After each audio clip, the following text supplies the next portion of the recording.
Hey, yo, what up, what up? It's the O to the G. It's your boy Nabio. This is AKA. It's your boy Steph Capella. It's the phenomenal woman. Yo, big up Ruby on the Kingship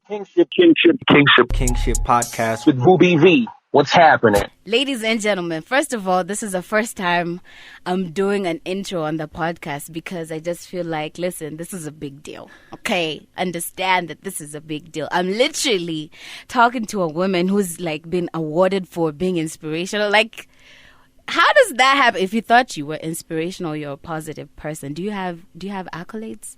No, you ain't got accolades. But this guest on this particular episode does have numerous ones. And I'm so excited and happy to finally have this conversation with the one and only Adelle Onyango. What's up? Thank you so much. Thank you for having me on your podcast. Well done with everything that you've gotten done in this space so far. Thank you. Yo, I was actually just telling Adelle, like, the reason I'm so excited about this podcast is because we've met a couple times.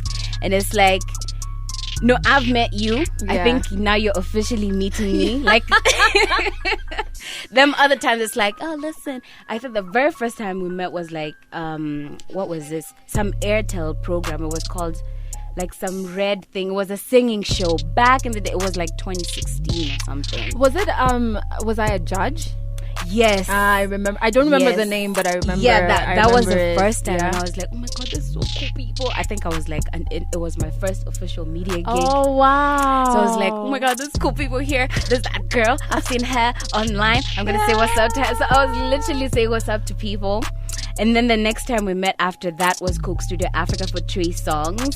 And you were outside and I was like, listen, we've actually met before. I think I remember this. Yeah? I think I remember the 3 songs. I think I was with my now husband. Yes. That one, he was like, you're not going alone.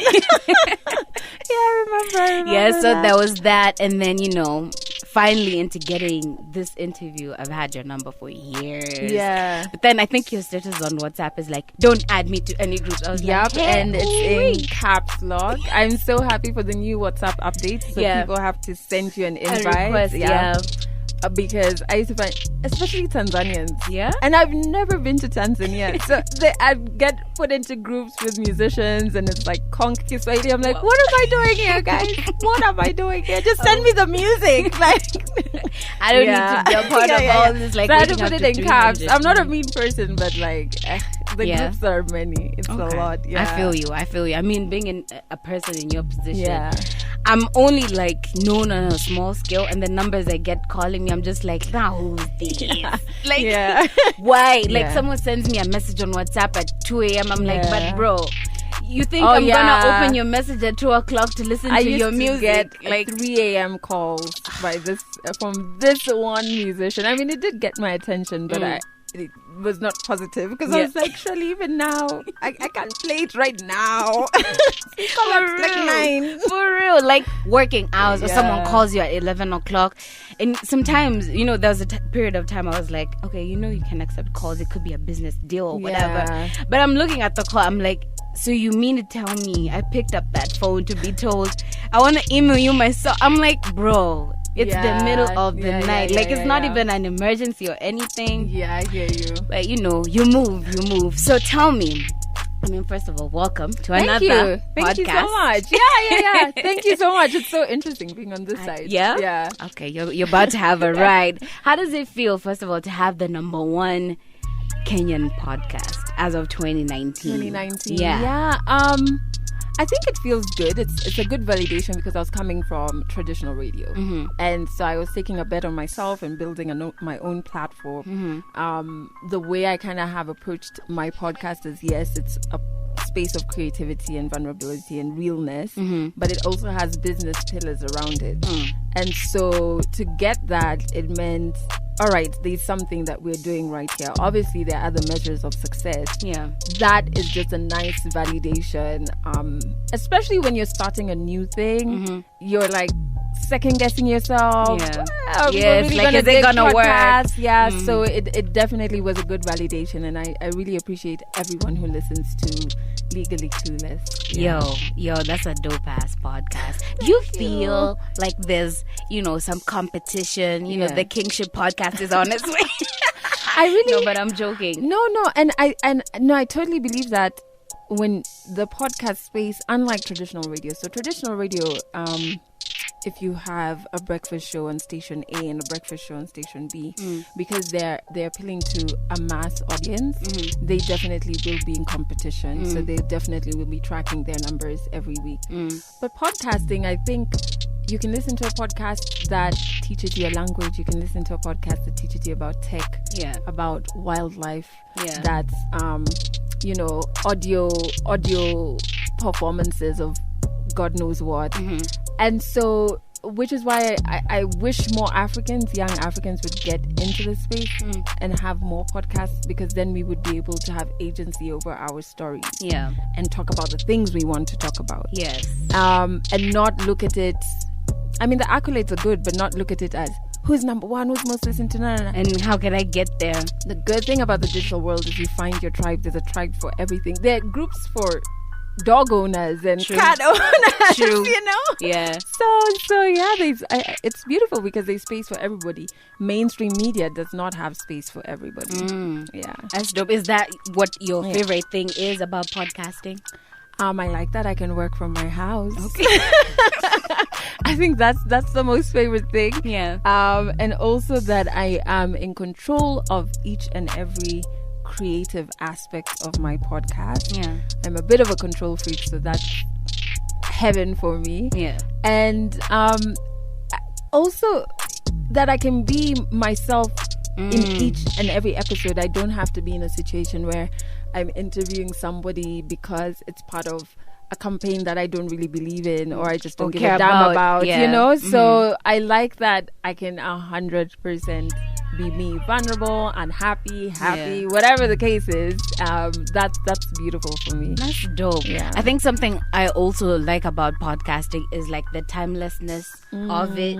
I think with radio, it's like if you don't catch that live show, then you have missed out on it. And then a podcast is like, don't worry about it being live or not. When you have the time to spend an hour, 2 hours listening to this thing, it's available for you.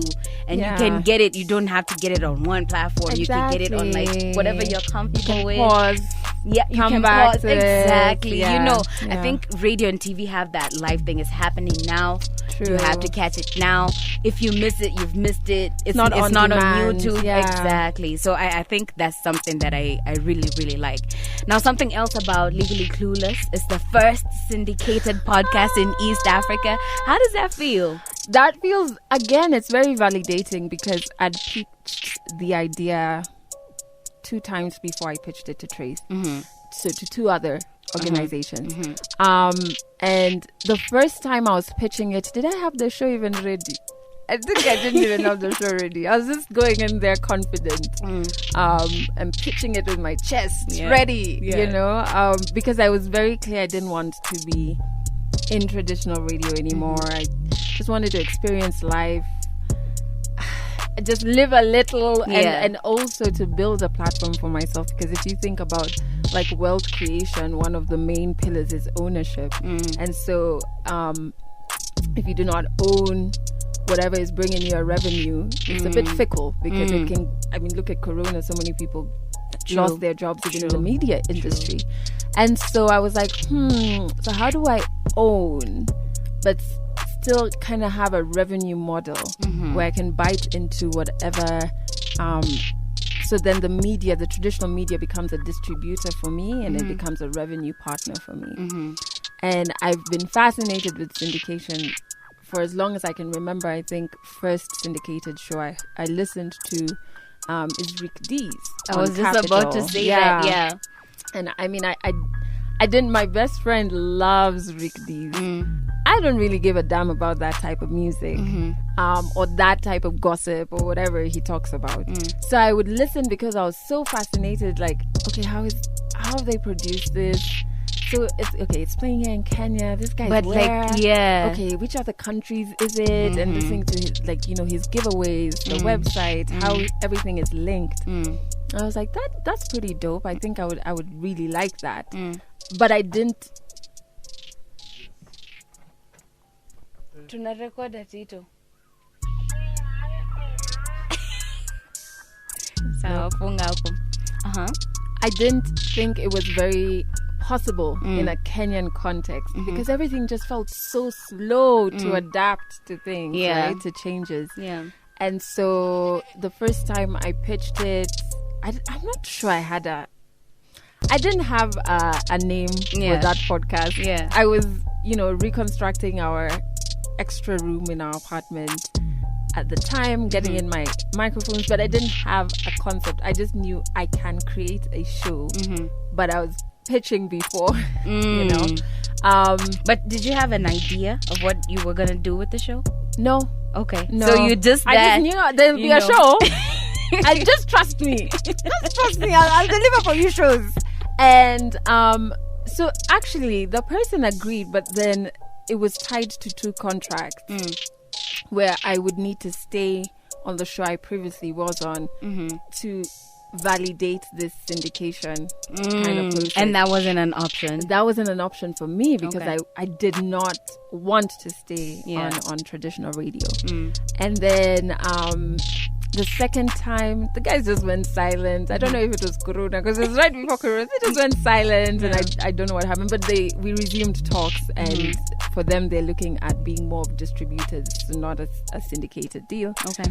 And then one time, I was just talking to somebody who works at Trace, and I was just like, am I mad? Like, I get it. I can see how this works. Like, why is nobody else getting it? And so, the first pitch was like in 2019, beginning of 2019. Second pitch was beginning of 2020. So at least a year I now had content, right? Yeah. And I had built some sort of value in my podcast. So then when I told Trace about it, they were game. And I guess it helps that they're more global brand. Yeah. So they get it. Yeah. They're thinking local, yes, but with a global arc to it. Yeah. And so it was very easy to like draw out everything, understand what the partnership would kind of look like. And now it just meant that I would be producing 3 more episodes per week, which is not bad. I produce from my house. So it's cool. So I just need to organize my time. So I think that was really good for me because it validated that I'm not mad. Sometimes as a creative, when you have a very big great idea, you're like, oh wait, I've taken it through all the testing on paper. It makes sense. Like, why are you guys not getting it? And so when they got it, I was just like, okay, so I'm not mad. This is great. Let's do this. That's dope. That's dope. And on your website, it says, hold on, I have to read this because I took notes. I'm like, this is how serious this interview so happy. I built that website in March myself. Oh, for real? Yes. Because it says created by Adelle, and Onyango was like, nah. Like, she probably gave the words. March of this year. I had a website before that I'd paid for and everything. Yeah. But I knew I needed to change it, and I wanted to be able to update everything that I'm doing. And then my friend who runs a business was like, I did my own website. I was like, how did you do it? So he showed me. And so when the not lockdown, but when we were told stay home, I was like, let me build my website. Nice. So that's what I did. It looks good. Thank you. I was like, okay, the pictures. Like, listen, Ruby, this is what you need to be doing. Are you seeing what other people for yourself? Listen, I'm gonna learn that. If you can, anybody can. So now on the website it says it will make the Legally Clueless being the first syndicated podcast in East Africa means that it will revolutionize how Africa consumes, interacts with, and creates audio content. What do you think it being the first syndicated show in East Africa means for the podcasting culture in Kenya and in Africa as a whole? I think it means the barriers to entry are lower. Because think about it, when I had a fairly easy transition into media from university, but that's like 1% of how it goes. Most of People's struggles Yeah. are you have to record a demo, drop have the to demo, walk around. Yeah. drop your CV, and this is even before social media. I think social media helps a bit because you can build a name for yourself and get the attention of the mainstream media. Yeah. But then I think now it means you're walking into, if you have enough content, because that's the catch, you can actually grow value and have this podcast that has run for 1 year or 2 years and has a certain number of streams and you know your insights. So you're like, okay, I have this, my age group are between na. And so you can walk into whatever radio station and say, hey, I have this content, I can deliver it at this frequency, and your target audience are actually listening to my stuff as well. Yeah. And you can then start a conversation from there. So it's not a conversation of you're walking in fresh out of campus to say, I think I can do this job. Thinking and doing are two different things. True. You're walking in and you're saying, I have done A, B, C, D. And this is the value that I can bring in. From a business perspective, if I was running a media house, which I've told quite a few people who I know who run media houses and have asked me to get back on radio, is that why would you want to do that? It's employees are a headache. Like you have to think about their benefits, their salaries. Yeah. I mean, are they showing up to work? Are you good? But if you get into some form of partnership with podcasters or young audio content creators, because we're speaking specifically about radio. Yeah. You don't have to worry about all those things. Yeah. This person just needs to deliver a certain amount per month. Yeah, a certain number of episodes per month. So even for your overheads, isn't it much? I mean, yeah, it's cheaper. It's cheaper to have a podcast on there. I genuinely think many traditional media houses that don't evolve and kind of like go into fully the podcasting way will then take a role of distributors, which I guess they've been for a while. Yeah. And less of content creators. So that then has been, what are they called? There's more democracy around it.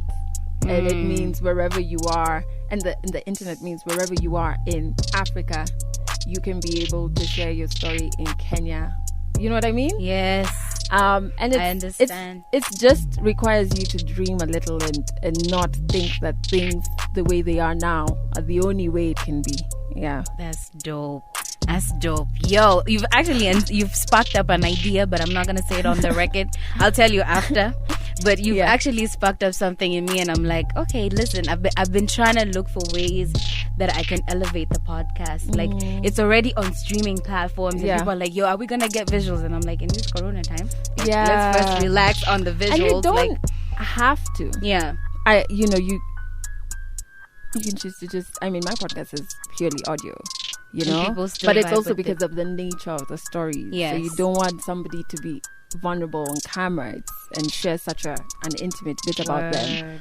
But it's just for you to kind of figure out what that plan looks like, what does success for your podcast in 5 years look like. But more than that, that's the easy part. I think the hard part is unlearning the traditional way we've been doing things and allowing yourself to dream and say, hey, wouldn't it be great if na would happen? And then just think, well, why can't it happen? Yeah. And work backwards, I think I'm also I think, just being consistent with the podcast. First of all, I didn't think I was going to be able to do it. Yeah. Because I've started projects with people and like they always fall off somewhere. But then I feel like I realized, because I do my podcast, I edit it. Yeah. I make sure my person has like the pictures beforehand. So the posters always come out on time. I try to run myself like a label with the podcast. If I say on Sunday at 12, there's an episode. There's an episode on Sunday at 12. Yeah. Like if it means me not sleeping or whatever, like there has to be something popping. So having the podcast out there and having just people be willing to come and share their stories on the podcast also has kind of made me feel like visuals are great, but like I don't have to do it just because everybody is like, yo, we need videos. I'm like, fam, I don't. And the power of podcasting is that I can listen as I'm cooking, as I'm driving, as I'm walking, as I'm it's you don't intimate. have to disrupt. Yeah, but my routine can continue as usual. I love it. I love podcasting. I actually started listening to podcasts after a breakup. I was like, listen, I'm gonna change everything. Breakouts. There's a lot that can be created during this, so they're very inspiring. Honestly, I was just like, okay, now I'm just gonna unlearn things. And I'm gonna do my own thing. I started listening at first, and I was like, yo, this is pretty interesting. Nice. But it's not until April this year that I was like, I was having a conversation with Nasty C, and one thing that stands out for me, I guess, is people keep telling me like, you have really dope conversations. So I was like, if I have dope conversations that people like to listen to, so I can just take these conversations and just put them somewhere for people to listen to. And it's really been growing, and I feel like, you know, it's giving me purpose also, you know, for me to be like, I need to do an episode, like I have a schedule. Even when I sent the email, I was like, I want to do this podcast with this person on this day so that it's released on this day. And it just gives me freedom to create. I also do everything myself. I'm like, if something goes wrong, it's on me. I don't have anybody else to look at. Go wrong. Exactly. You can't let it go wrong because it's your baby. You have to, you know, own it. So on your podcast, or on your website, actually, it says, you know, Adele is unapologetically African. What does that mean? What does that look like? If you're unapologetically African, like, for example, Ruby is that. What does that actually entail? I think it's different for everybody because, you know, Africa is in you. It's where you were born, literally. You know? So it's in you, and how it manifests for everybody is different.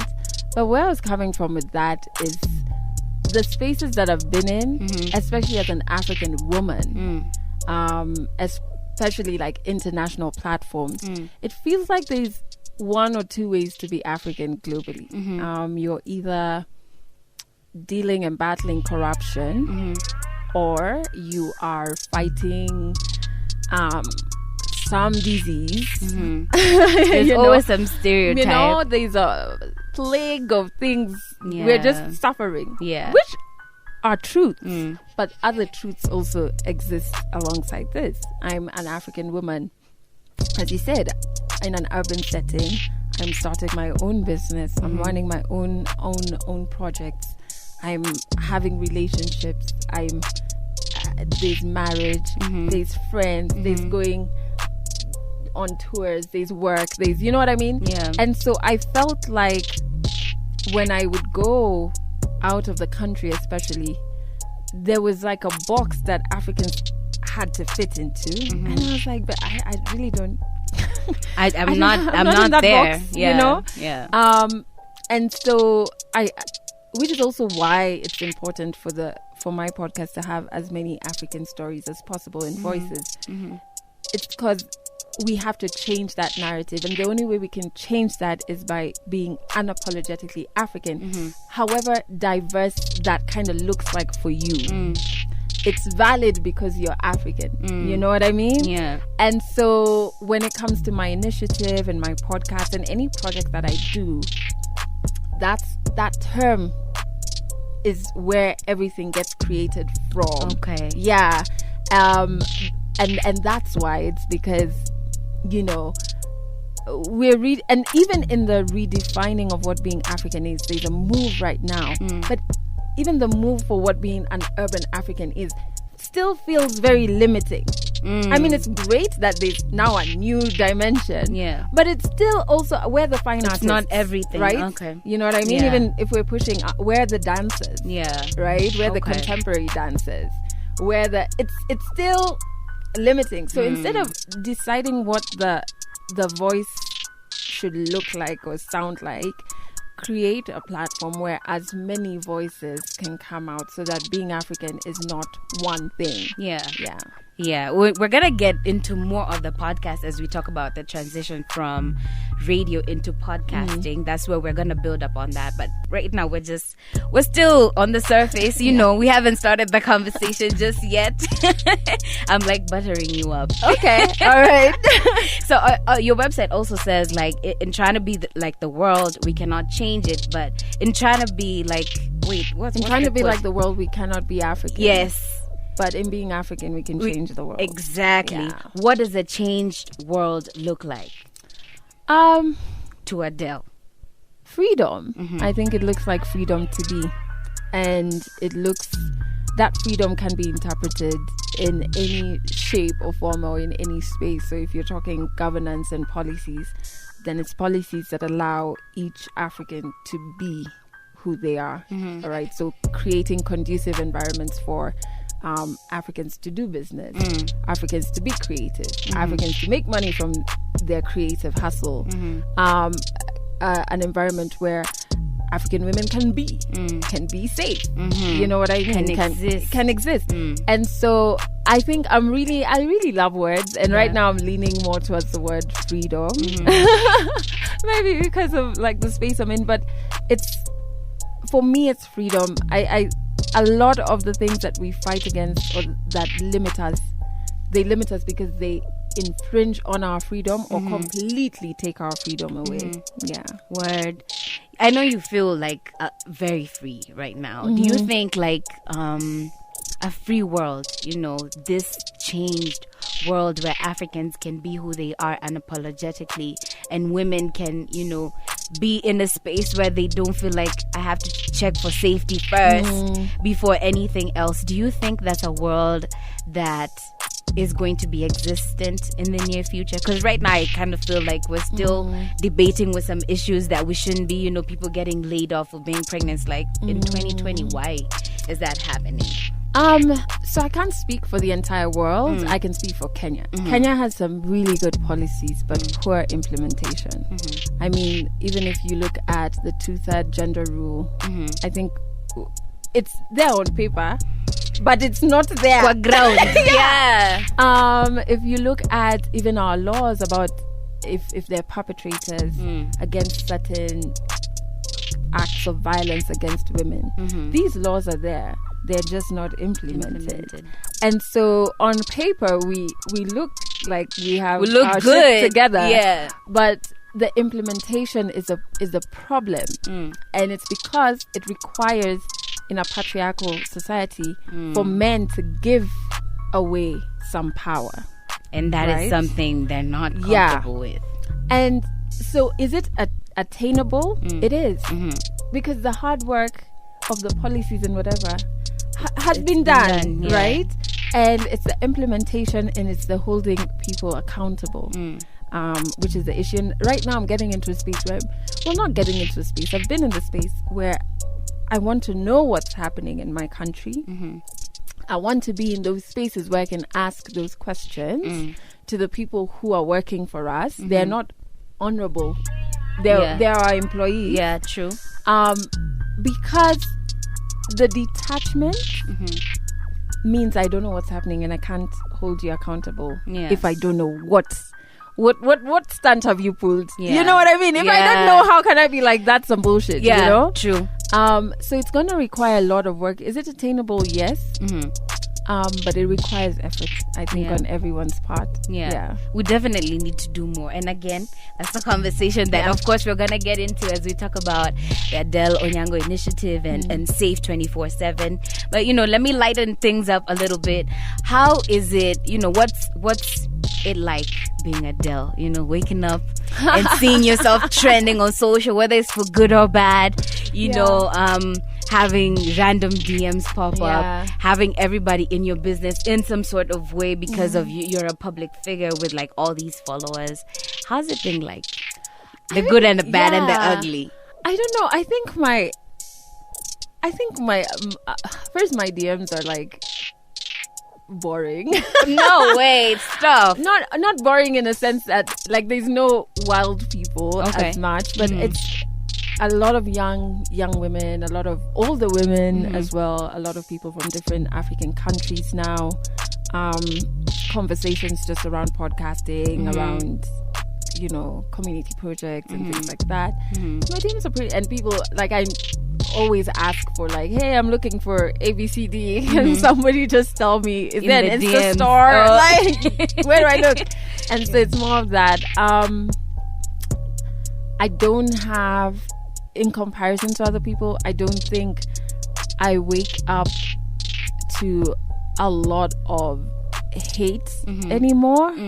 There's a time it was a lot, but now Twitter has this thing where you mute certain words. Yeah. So nowadays I'll come on and I'll see my elder sister, who's like my bouncer, in my comments, and it looks like she's arguing with herself because now I can't see that other person. I'm like, what's happening?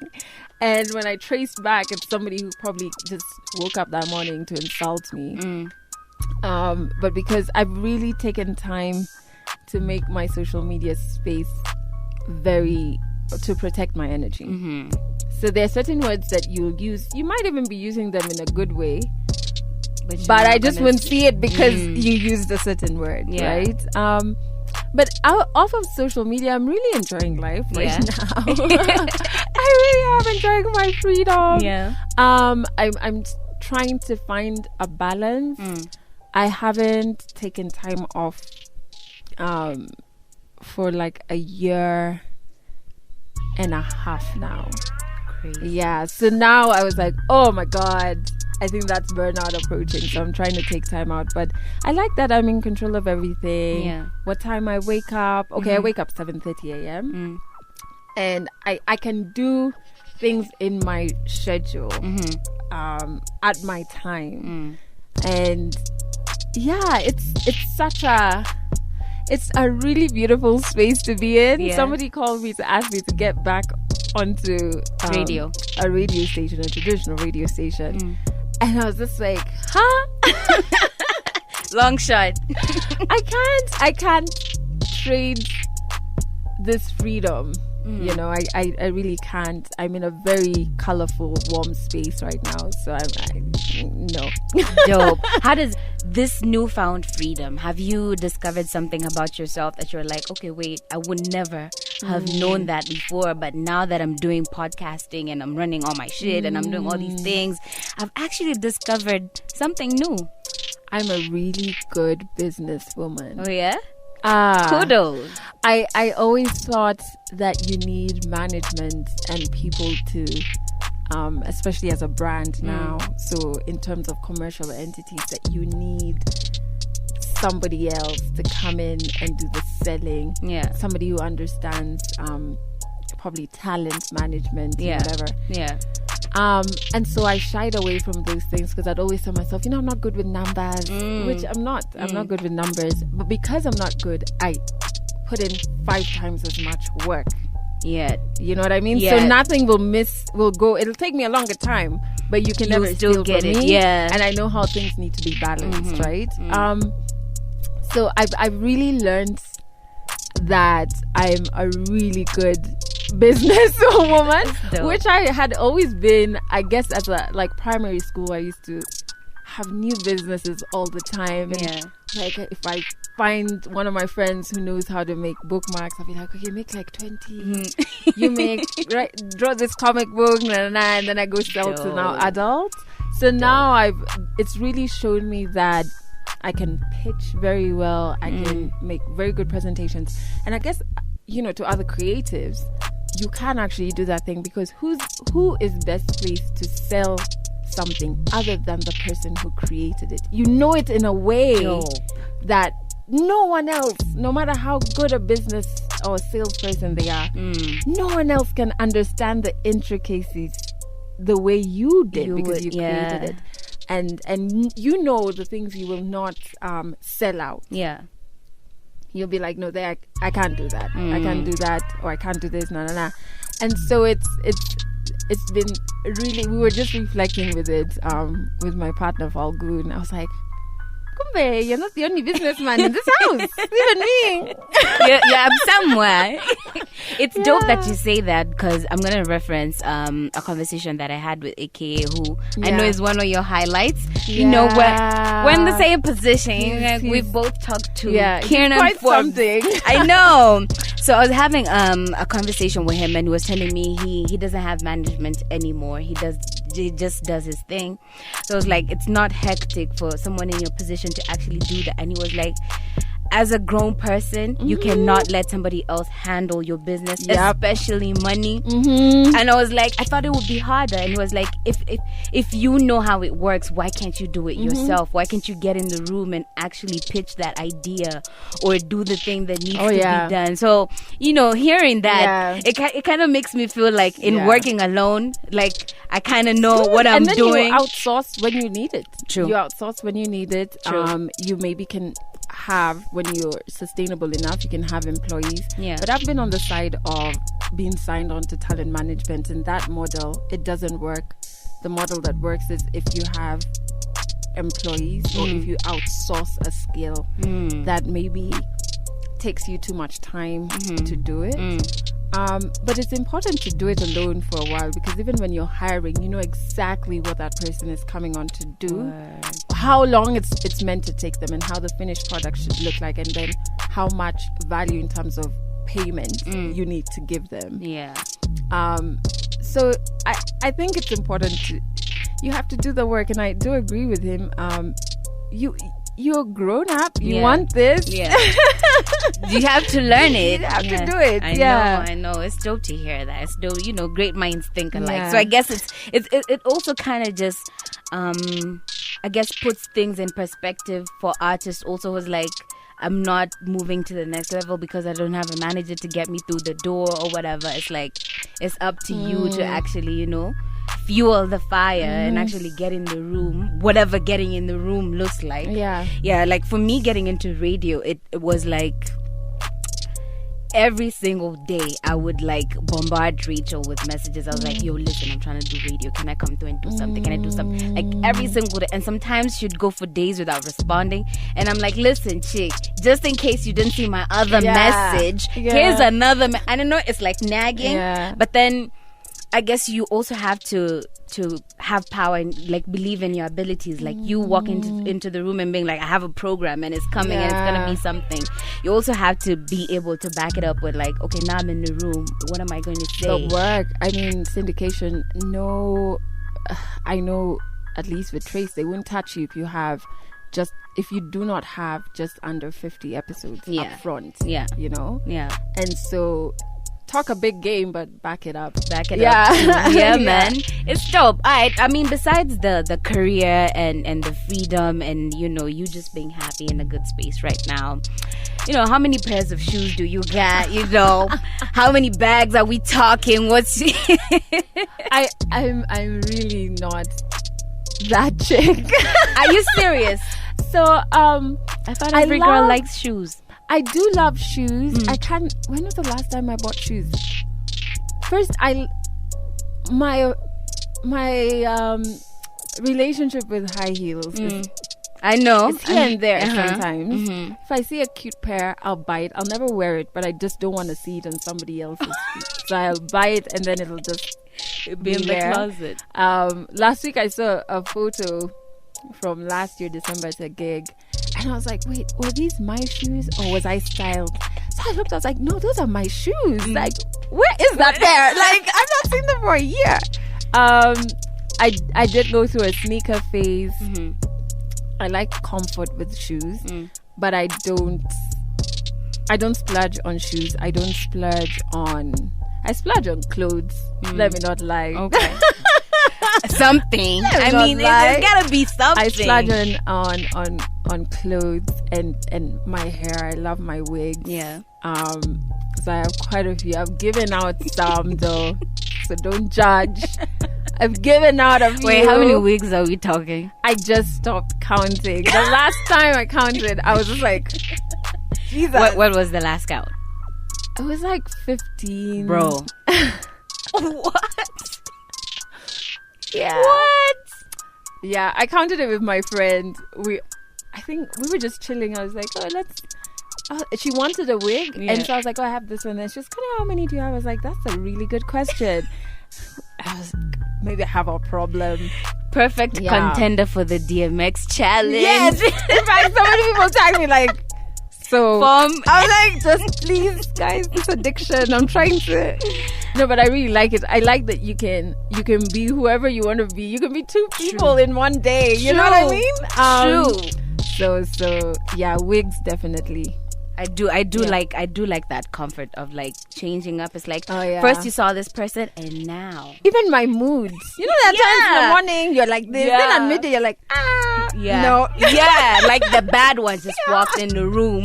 You better recognize. Yeah, like so wigs for sure. I can see that. I can see that. Now let's talk about,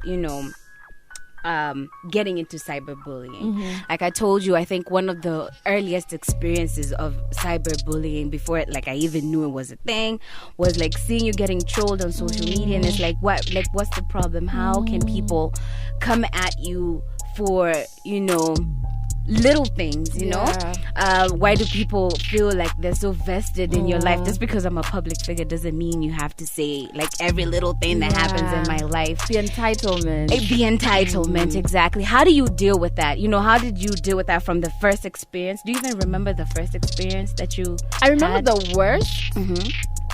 I remember the worst where I was trolled for a whole day. The thing is this, right? And so I always get trolled for my teeth. The funny thing is that before I got into media, I'd never experienced that. Okay. And primary school, like kids can be mean. Never experienced that feel at all. you. So it was so strange because I was just like, okay, but are you still listening to my show? Okay, Cool. So that was strange, but I think part of me knew it's because there was nothing else to come at me for. I was doing my job and I was doing a good job of it. Yeah. So what else are you going to do? Yeah. And I think also when I started talking a lot about rape and calling out men, most of my trolling, even to date, is from men, not women. What? And But it's men are because quite of that, peaceful. like where you're like, hey, I'm questioning why are men silent when Why are rape you is allowed to you know get what I away mean? with it? Yeah. And that rubs a few the wrong ways. So I think that's where that also came from. How do I deal with it? I think at the very beginning, because I was nobody prepares you for media and the madness that comes with it. So it did get to me at a point. The first couple of times it did, but I have the strongest support system. That's dope. They're an army around me, very small circles. So my partner Falgun, my sisters, and my best friend, and a couple of other people will literally kill you. And they shelter me. So I hear a lot of other media personalities saying, when either scandal of theirs breaks or something, people will send them, people they know will WhatsApp them or send them, hey, have you seen people are talking about you? Like, I've never experienced that because my close circle, and then even those on the periphery know who I am, know what I'm capable of doing, know. Yeah. So I've never experienced somebody saying, hey, have you seen they're talking about you? I've never, and those things are very triggering, right? Yeah, they really are. So I'm thankful. Yes, it does get to me sometimes. There are days you're ready to clap back. Yeah, it's There are like days I you're got just like time you, by the today. way. Listen. Umejileta, let's do this. Yeah. And there are days you're low, so it takes you even lower. Yeah. But there are days with time that I'm okay. It doesn't affect me. But even the reasons why I'll even entertain calling certain things out is not for me. It's not that you've hurt me. It's that don't ever think that you can walk on these internet streets and think it's justified for you to think say like that or say certain that. things. Okay. Because you will do it to somebody else on their bad day. Yeah. And God knows how that's going to end for them. Yeah. Cyberbullying has been linked to increased suicide rates. True. Kids between the age of 8 and 12, right, are killing themselves. Yeah. So sometimes I address it because I'm just like, imagine, no? Yeah. True. I feel you. Just don't think it's allowed. Sometimes I get on social And like I tell my friends, like I responded to this person who said this, and it was like, yo, that dude must have had a field day. That Ruby V took her time to respond. So every time I'm about to respond to someone and I know I'm gonna say something, I just remember being told that, and I'm like, listen, I will not give you the pleasure of like, you know, muting is good, because some people, when you block them, it's a badge of honor. Yeah, I've been blocked by. Now they take the screenshot and it's like, what did I say? And it's like, and let me tell you, when you meet those, I've met somebody who trolled me. I didn't know him personally, right? So there's no way I could have blocked him. Yeah, if I didn't know him, or if he didn't do something to get blocked. And I met him at a gig. He came up to me and he was like, hey, I'm so and so, you blocked me. I'm like, I don't know you, so you must have done some dumb stuff to get blocked. And I just can't remember it, but I'm sure you do. You stay exactly. You know? And he was like, just unblock me. I was like, I don't even know how to unblock someone. I don't even know you, so I don't know how to search. And if I search your name, guess what? It doesn't pop up because I blocked you. So I don't know. But there's no winning. And it's just one of those things where it's, muting is best. So they yell to themselves. Yeah, talk to yourself, and then, you know, when you're done, it's cool. Because like a lot of people try to invalidate, and I think there's one statement someone made, and it was like, "Oh, Ruby, you should be in the kitchen. You shouldn't be talking about hip hop." And I was like, first of all, that is sir, so strange. I was like, who is this? Like, I think it's important not to display your ignorance as much as you can. Yeah, use the internet to elevate yourself past ignorance. Yeah. And if you don't know much about a subject, don't engage. Just like go read up on it first, and then you can be like, hey, I think ABCD, or ask questions. So if you come on and you think an entire genre that has female hip hop artists cannot be consumed by women, I'm not sure where to take the conversation. Listen, I was just like, all right. I mean, that's your opinion, and that's cool, because I was like, I have put in the work before I even knew what Kenyan hip hop culture was like. Like, I'd spend hours in the office, you know, trying to research, trying to talk to people. So I'm like, you can't come out of nowhere, because I've already put in the work. I've earned my stripes. And who is like, what artist? I like this song. There's this song I like, because I listen to a lot of like hard songs, like rap songs. And so you know those memes where you see a very like gangster person and he has earphones on, and he's like, inside he's listening to like Taylor Swift or something. I'm the opposite, like where people expect me to be listening to a lot of like pop and whatever. So there's this song, it's the refix of, I can't remember, Roll Up by MT, aka and Wizkid is on it from back in the day. And one of MT's lines, me and my best friend always sing it so loudly, because he says, "Do it if you think you're better."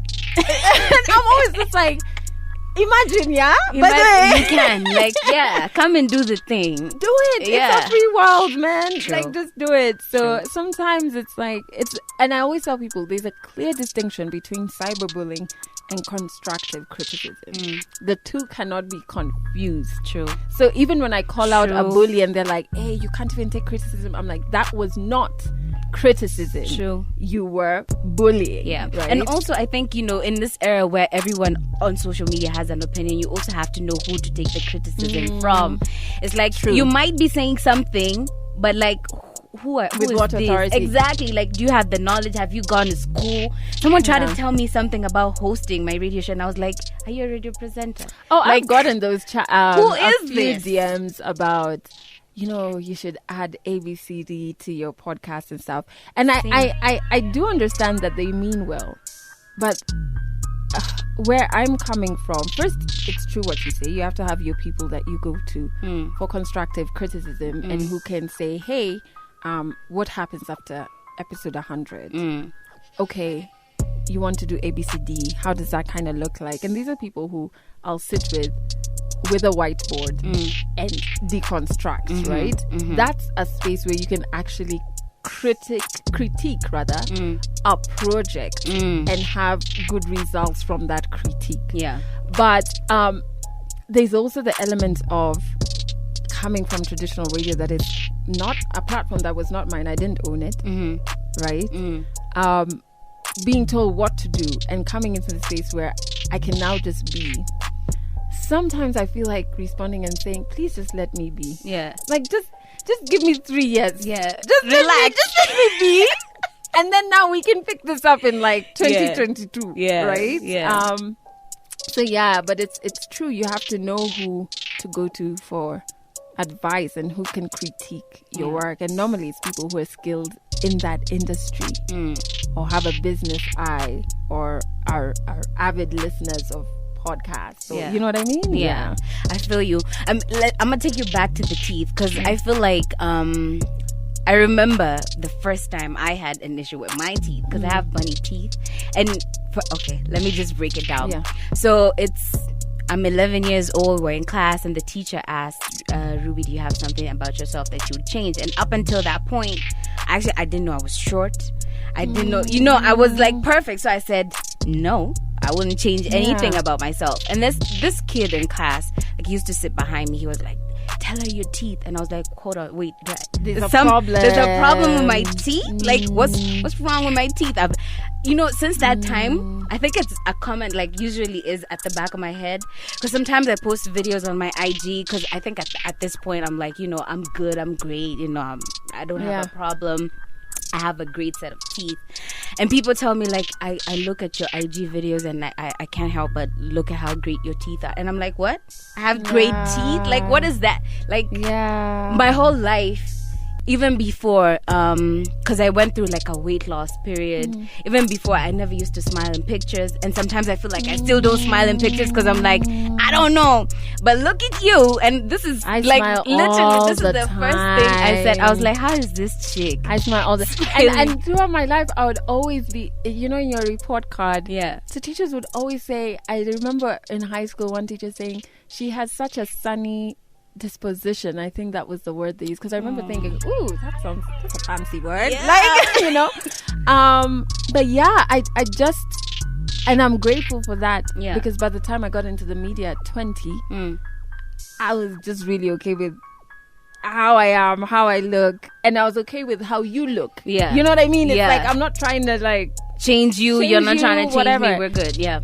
And even when I addressed that initial trolling, I remember getting a DM from this kid. No, he tagged me in a selfie, and he said, this is the first selfie I've put out because I was very insecure about my teeth. Wow. And this was a teenager, and like, everybody else is putting up selfies. It seems like such a small thing to people, but the smallest insecurities can change an entire being, right? So I don't know, do you still get trolled for it now? I don't know, I'm muted, so no. It's like you don't see it. I really don't see it. And do I get no? I think I get trolled more for being quote unquote a toxic feminist, whatever that is.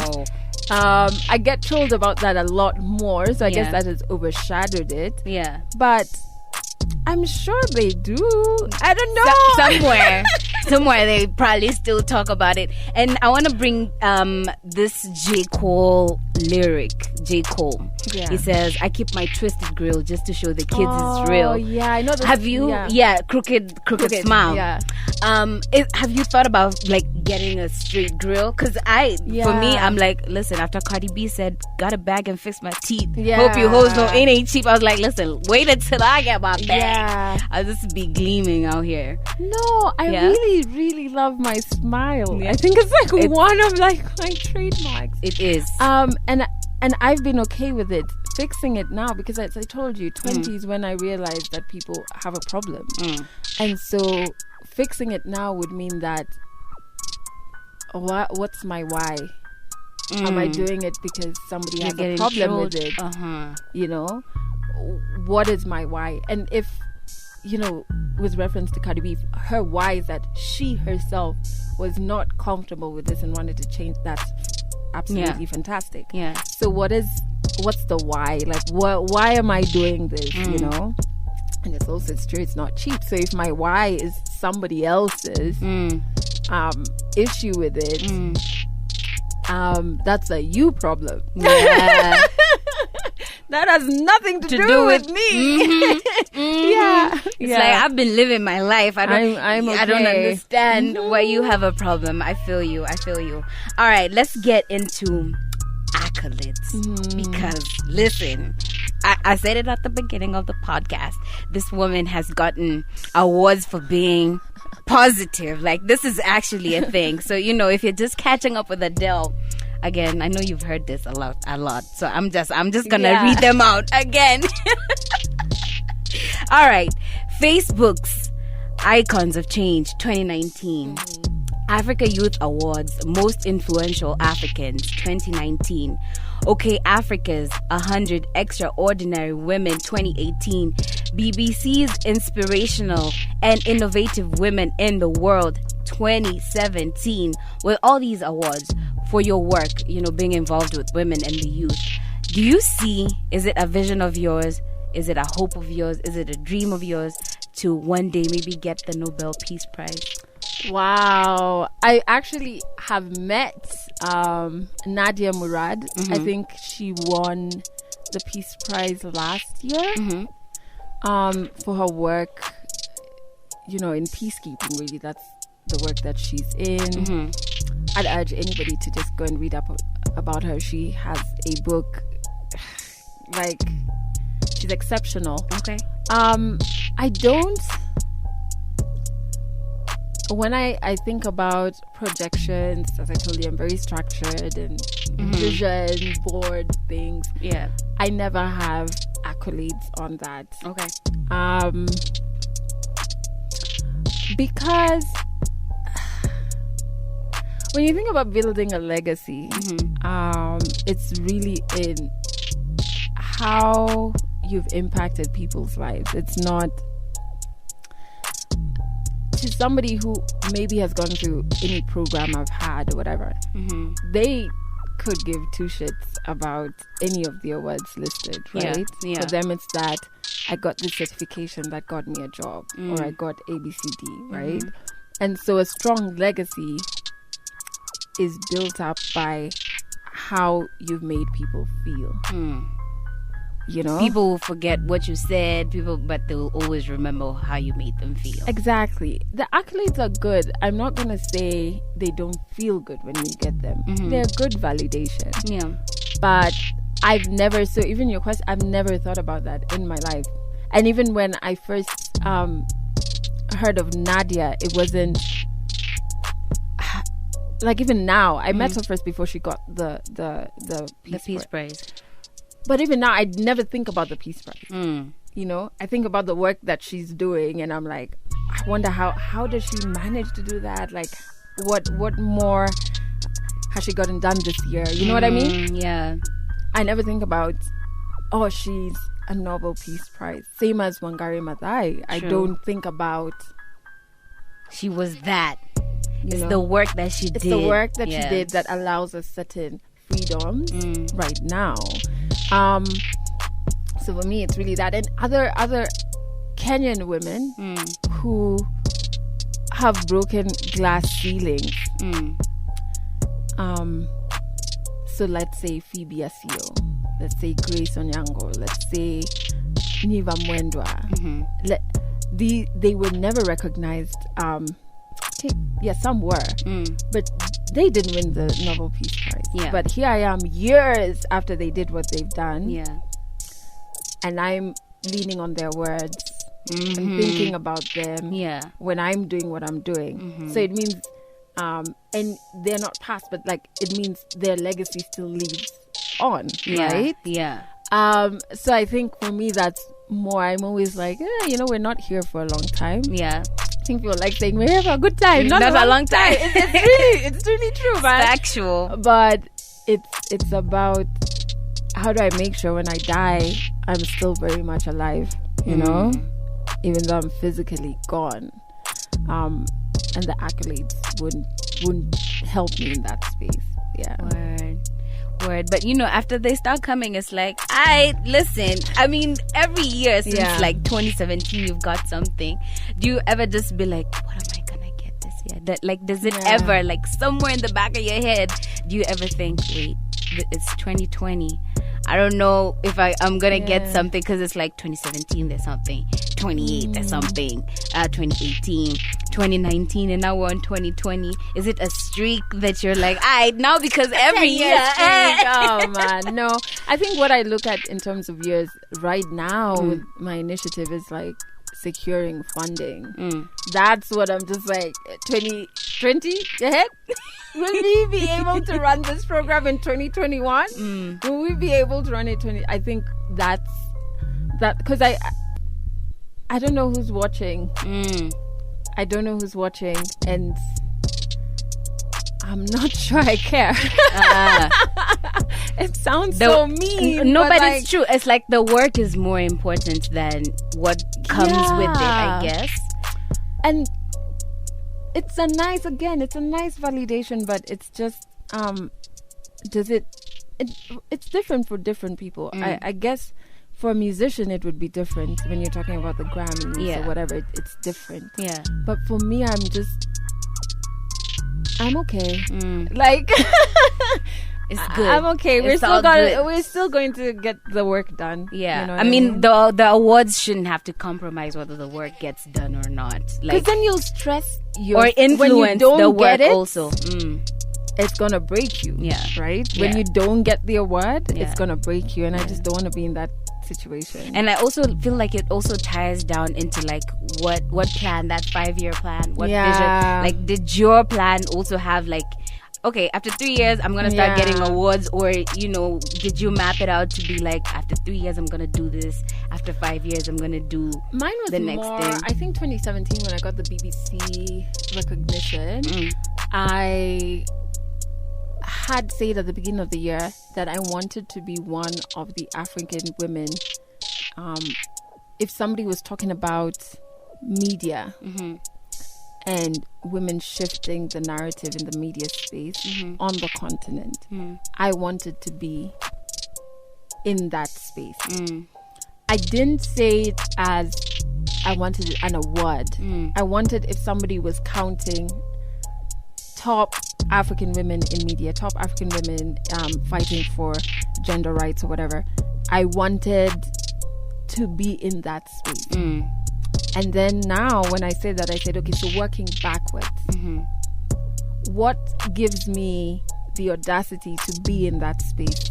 It's if I've done certain work, right? Like, you don't just get into spaces just like that. Yes. And I'm like, okay, cool. This is what I'm passionate about. This is what I'm passionate about. This is what I want to do. Yeah. And these are the 3 things that I want to stand for. Yeah. And so when you think about me, you can round me off to 3 things. That's it. And then I started crafting, okay, under these 3 things, what do you want to create? And that's why it's important. People do vision boards. I do a more spider diagrams. And so everything kind of gives birth to something else. Okay. And I let it sit. And after a week, I'll be like, oh no, I don't want to do this anymore, and rub it off. So that was kind of the approach for me. So then end of the year when I got the BBC recognition, for me it was more like, oh, so when you're methodical about what you want to do, everything is a formula. It's like 1 + 1, right? Yeah. But it was never at the beginning of, and I didn't even know there was a BBC 100 Women's List, to be quite frank, before. Yeah. And so I was like, it was never, I want to be on this list. It was more, this is what I want to be known for on the continent. So how do I achieve that? Yeah. Now, let me ask something a bit personal. I was watching this interview where you did the Women's Day talk at Two Rivers, and you were talking about, having your mom be around to actually be like, she birthed somebody who was on the BBC list, or who's like Facebook's icons of change. Like, yo, listen, like, I did something with this one, If she was still around and she was there to tell you, like, wow, like, this is the greatest shit ever, or like, this is dope, and you could do more, do you think the accolades would mean more? Or No. or would it shift like how you think about them? So my mom was not your traditional African Okay. mother, and which is why I was like best friends with her. So it was less of a fear relationship and Yeah. more of like a best friend situation. Yeah. And my mom did powerful work in creating awareness around breast cancer. I found out this year that she was instrumental in pushing for policy change around cancer healthcare for our country. These are things that I didn't even know. I didn't know she was in Times. Wow. Okay, yeah. listen. So I didn't you're cut know. from the same cloth. I mean, But you see, even the fact that I didn't know means these were not things she carried with her, right? I can see. Yeah. And when she died, I think that's when we started getting a sense of, oof, this woman was doing like some amazing stuff, because we had Yvonne Chaka Chaka come to our village. What? Because of work my mom was doing with her. Kofi Annan, the late, sent a letter to our family, and I was just like, what was this woman doing when she was leaving this house? You know, I mean, I knew at the time of her death she was in the Cohesion Commission, but I didn't know that she'd impacted To that level. I don't know. I mean, and considering you're saying it's my best friend, it's like, why did I not even know about this stuff? Like, it was how? never brought back home. You know what I mean? Yeah. So, and I think the work that I'm doing now, it's the work that she'd be most proud of. I think she'd be proud of me staying true to myself, because that was something intentionally. We had 3 girls. Intentionally, the individual in our upbringing was respected. So I'm the artist and the creative. That was respected. Okay. You know. Yeah. My 2 elder sisters really understood math better than me, and loved that was respected and celebrated and nurtured. And so I think why I always say I wish she was here to see all of this is because nobody did me favors. It's in an industry that, you know, she never once had to make a phone call. Hey, mtoto yangu anakuja analeta CV. No. There was nothing like that. So it's like my own work, and I've managed to remain true to who I am. And so that, I think, would make her proud. And to see that that's transcended borders. It's like, I think she would be very proud of that. Now the stuff that I'm doing, there was a picture from an event I did where I had a Q&A with our president, our Kenyan president. I'm going to ask about that. And so my sister took that photo and she said, oh my God, Mommy would have loved this, because, you know, you're asking the questions that are true to you on a level like that. And so I think that's, the accolades mean that it's transcended borders, which is, because these are not Kenyan or Nairobi issues, accolades, right? So it means you have transcended borders with the work that you do, which is fantastic. And I think that's what she would have maybe been very proud of. Are you proud of yourself? I am. Do you ever sit down and think, hey, Adelle, yes, I am. I do. And I've realized it's important to celebrate your wins. Sometimes we celebrate them and on to the next. And you don't take time to be like, wow, you did a good job. Like, it doesn't mean you have to buy yourself something or reward yourself. You can just be like, you know, talk to yourself like words you do of your lover. You know what I mean? Like, wow, you did a really good job. If you've made it out this far, I want to say a massive thank you to you. This is only part 1 of the conversation. Adelle has done a shitload, and we had just to get into all of that and more. So check out for part 2. That's going to be dropping right here on the podcast on Wednesday. And if you do love this conversation, of course, if you're sharing on Twitter, on Facebook, on Instagram, wherever it is, make sure that you tag me at JustRubyV. And of course, share your thoughts, your comments, and of course, put your homies on game. It's always a good time right here on the podcast.